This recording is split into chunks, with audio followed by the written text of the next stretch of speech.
Yo, what's up everybody? It's TJ again. I figured on my run to work today, I'd talk a little bit about gear.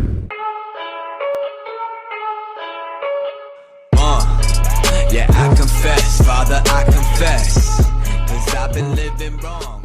Knowing your motorcycle, obviously, you know, when you took your MSF class or when you learned to ride, however you learned to ride, there was an element of surprise to it. And in order to deal with that surprise, you know, everybody goes about it in a different way. A lot of people call that surprise risk. So you're new to the bike, to the rig, to riding, and you learn a couple things, especially when it comes to safety. So number one, the obvious one, know your rig. You got to get out there and ride your rig, man. In order for you to know that bike as best you can, you have to ride it. You can't just have this garage queen motorcycle that you take out every third week of the month, 10 to 20 minutes a time, every 6 months, and just think, oh, okay, I'm not racking any mileage up on it. I'll just resell it and everything's gonna be hunky-dory. Well, eventually you might find yourself in a situation where you need to maneuver that rig and you're gonna feel lost. You know, ride your rig, get time in on your rig so you feel comfortable maneuvering in every situation, especially in, you know, inclement weather, or when it's raining out, or when you have a two-up, you have a passenger. Two-up situations will probably be more hairy for people who haven't ridden their motorcycle a whole lot. You know, you get a new rig, and the first thing you want to do is you want to take your two-up and say, hey, you know, jump on the back and let's go. Well, that's great. I mean, that's great, especially for the experience. But there comes a time when you understand that everything about motorcycling is experience. It's all experience. You're going to have good, you're going to have bad, and oftentimes people express that idea in, there's two types of riders. Those who have gone and those who are going. I'm sure you're familiar with that. Part of the risk, part of that safety training that you got when you first felt that surprise about that rig. Obviously, number one is important. Number two, you know, people around you, be aware of your surroundings. Always have your head up when you can. Of course, there's gadgets and stuff that people put on their, you know, their handlebars or on their dash or on their windshield.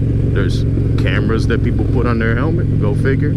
The idea is anything that keeps your heads from being downrange, basically. Anything that keeps your eyes from being on the vehicle in front of you, on the light in front of you, on the stop sign in front of you, on the pedestrians in front of you, on that squirrel or bird in front of you, on the puddle in front of you, on the ice in front of you, you know, whatever the situation may be.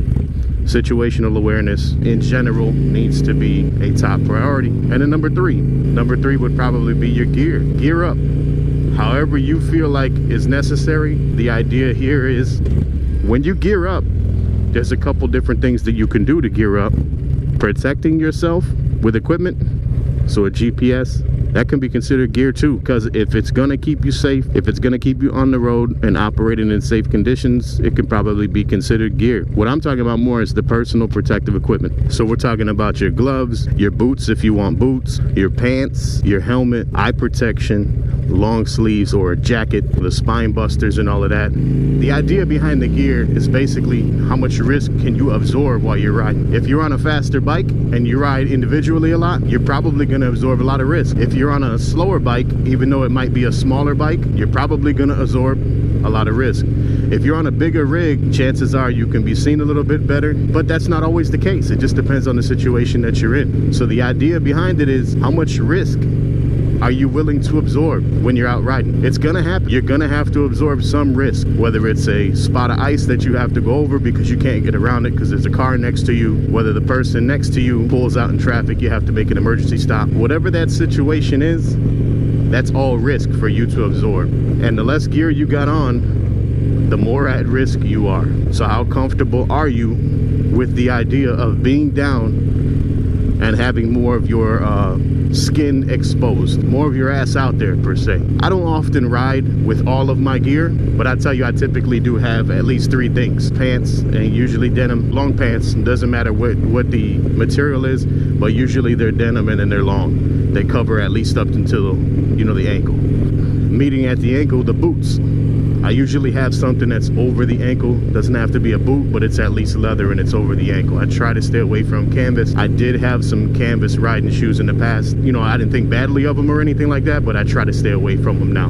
I would much rather be in leather, something that mimics skin so that my skin stays where it's at. A jacket, usually if it's colder out, I'm in a jacket. If it's warmer, especially if I'm riding in a group, you're out there with the pack and you guys are burning 4, 5, 6 deep, you can be seen a little bit easier. Not saying it's going to be a perfect scenario, but you're usually going to be seen a little bit easier just because you're in a number of, you know, a group of bikes. So you can be out there, you know, with a t-shirt on or a light sweater depending on what the season is. It does get cold, pretty cold where I live, so a lot of times I do have a jacket on, like today, only because it's about 50 degrees today. The high is only going to be about 55 or so. So I have my jacket on. I do have a long sleeve shirt under my jacket just to kind of break some of the wind, keep me a little bit warmer.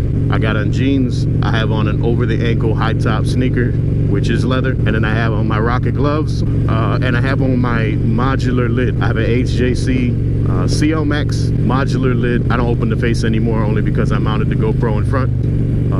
I don't open the face or make it, you know, mimic 3/4 at all. That's just the risk that I assume. For the place that I live, for the time that I'm riding, if I'm in a pack, I probably won't have on a lid. I do ride with a half cap sometimes too, but more often than not, if I'm with a group, I probably will not have on a lid unless I'm taking some footage or rolling camera.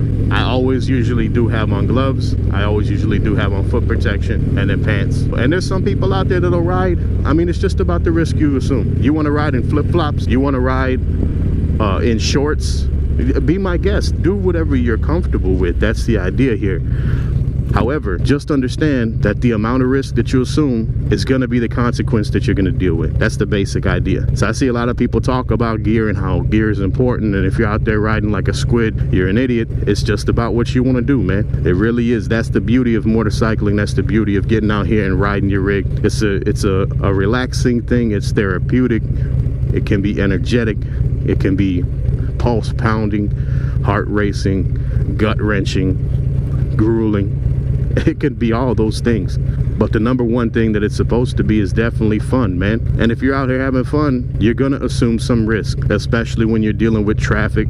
Like these two people in front of me just crisscrossed and they're engaged. What was the point of that? You're coming from the right and you need to be in the left. They're coming from the left, they need to be in the right, and then you guys are that close when you're dancing. Doesn't make too much sense, but that's what I'm talking about. You deal with stuff like this all the time, so you have to understand, you know, keep your head and eyes up, look forward as best you can, keep the gadgets to a minimum, or at least keep your glare to a minimum when you're staring at your gadgets.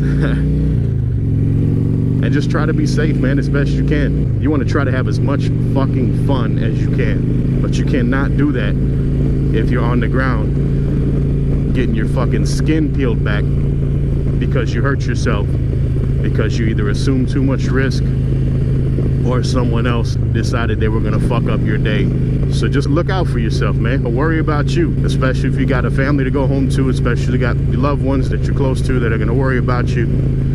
Do whatever you feel like you need to do to stay safe, especially when you're in a group. If you're not comfortable riding in a group, if the people that you're in the group with ride too quickly, there's risk. These are all risks that you assume. You have to know your limits. Only way to know your limits is to get out here and ride your rig. Gear up appropriately so that this way you can feel more comfortable. Sometimes, you know, using gear is more psychological.